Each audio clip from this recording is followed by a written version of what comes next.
नमस्कार, मी Deepali cook best food मध्ये तुम्हा सर्वांचं खूप खूप मनापासून स्वागत करते। आज आपण ओल्या नारळाची बर्फी कशी बनवायची हे पाहणार आहोत। यालाच ओल्या नारळाच्या वड्या असं देखील म्हटलं जातं।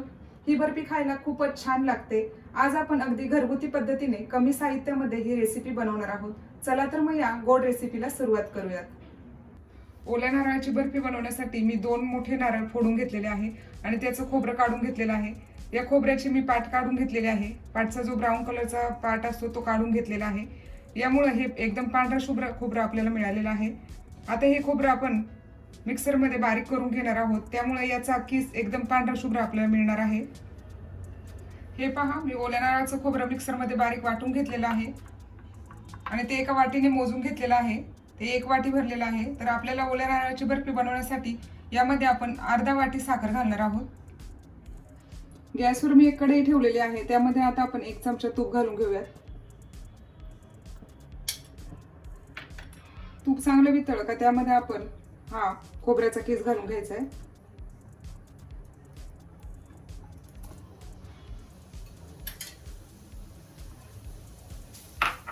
आता हा किस बारीक गॅसवर आपण 2-3 मिनिटं असंच परतून घ्यायचा आहे। हे खोबरं परतत असताना गॅसची फ्लेम अगदी मंद ठेवायची आहे आणि हे सारखं असं मिक्स करत राहायचं आहे। गॅस जर मोठा ठेवला तर ते खाली लगेच लागतं आणि करपतं।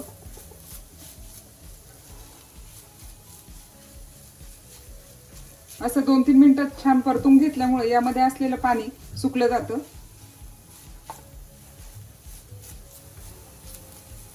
खोबरं छान परतून घेतलेलं आहे। आता आपण त्यामध्ये अर्धी वाटी दूध घालूयात।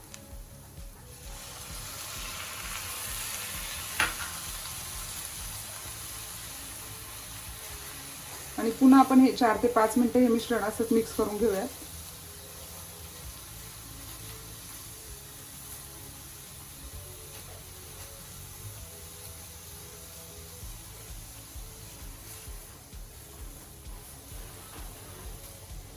यामध्ये दूध घातल्यामुळे आपली बर्फी खूपच छान बनते। तुम्ही यामध्ये क्रीमही घालू शकता। दुधावरची जी साय असते तेही तुम्ही यामध्ये घालू शकता। हे मिश्रण छान परतून घेतलेलं आहे। आता आपण यामध्ये साखर घालून घेऊयात। खोबऱ्याचा किस 1 वाटी होता, त्यासाठी आपण आता अर्धी वाटी साखर यामध्ये घालूयात।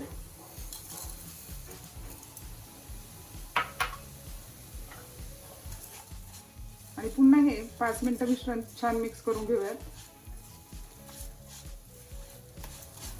हे पहा, यामध्ये साखर घातल्यामुळे हे मिश्रण आता पातळ झालेलं आहे। साखरेला पाणी सुटलेलं आहे, त्यामुळे हे पातळ झालेलं आहे। आता हे एकदम सुकं होईपर्यंत आपण बारीक गॅसवर परतवत राहायचंय।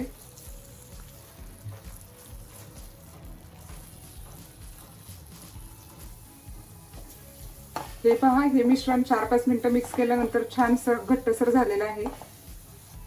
अजून 2-3 मिनिटं आपण हे छान परतून घेऊ, म्हणजे हे वड्या बनवायला तयार होईल। या प्रकारे हे मिश्रण छान घट्टसर झालेलं आहे। तुम्ही पाहू शकता याचा एकदम घट्टसर गोळा तयार झालेला आहे। आता हे वड्या बनवण्यासाठी परफेक्ट तयार झालेला आहे। आता आपण गॅस बंद करूया आणि एका ताटामध्ये हे मिश्रण थापून घेऊयात। वड्या बनवण्यासाठी मी एक ताट घेतलेला आहे, त्यामध्ये आपण थोडंसं ताटाला तूप लावून घेऊया। यामुळे आपण यामध्ये जे मिश्रण टाकणार आहोत ते ताटाला चिटकत नाही आणि वड्या खूप छान निघतात।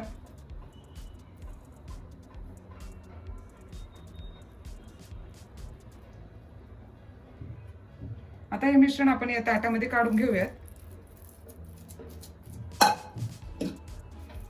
आणि छान प्रकारे आपण थापून घेऊयात। हे मिश्रण गरम गरमच या प्रकारे थापून घ्यायचंय।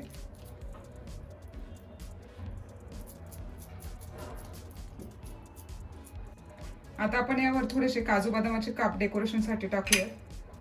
हे मिश्रण गरम गरम असतानाच यावर काजू बदामाचे काप टाकायचे आहेत। तुम्ही पिस्ताही टाकू शकता।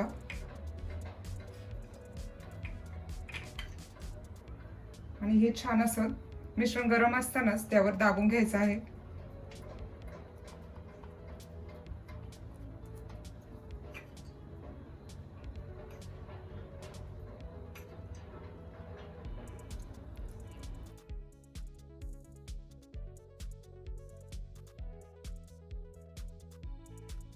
आणि आता आपली ही छानशी नारळाची बर्फी तयार झालेली आहे.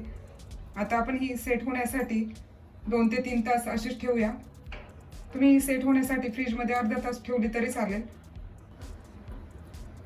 ओल्या नारळाची बर्फी सेट होण्यासाठी आपण 3 तास ठेवलेली होती. ती छान सेट झालेली आहे आणि आता वेळ आहे याच्या वड्या तयार करून घेण्याची. आता आपण हे कट करून घेऊयात. यासाठी तुम्ही सुरीचा वापर करू शकता किंवा तुमच्याकडे पिझ्झा कटर असेल तर तुम्ही याने कट करू शकता. आता आपण ह्या वड्या कट करून घेऊयात.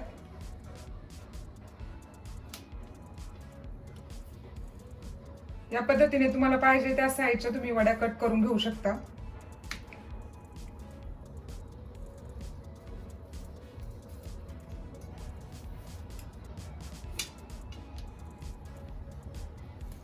खूप छान बर्फी या ठिकाणी आपली तयार झालेली आहे.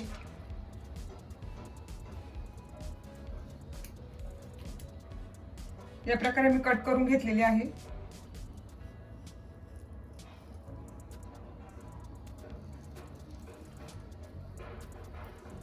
ही पहा, खूपच छान आपली ओल्या नारळाची वडी तयार झालेली आहे.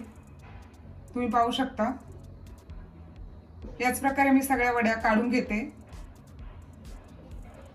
खूपच छान. ओल्या नारळाची बर्फी बनवण्याची ही रेसिपी अतिशय सोपी आहे.